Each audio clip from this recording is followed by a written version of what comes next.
Law 1, never outshine the master.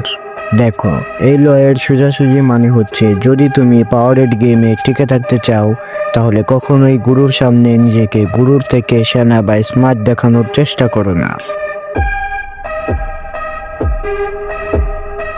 উদাহরণ, ধরো তুমি একটি মাল্টিন্যাশনাল কোম্পানিতে কাজ করো।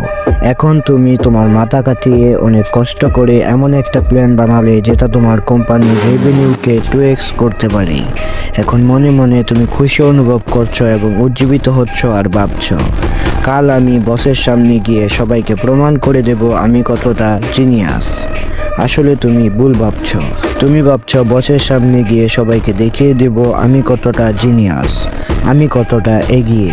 কিন্তু বাস্তবতা হলো, তোমার বস এটা দেখে কখনোই খুশি হবে না, বরং তোমার এই ব্রিলিয়ান্সি তোমার বসের ইগোতে একরকম আঘাত করবে।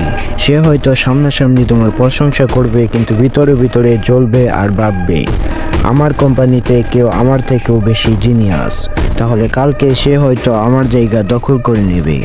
তারপর এই বয়ে সে তোমার বিরুদ্ধে অ্যাকশন নিতে বাধ্য হবে।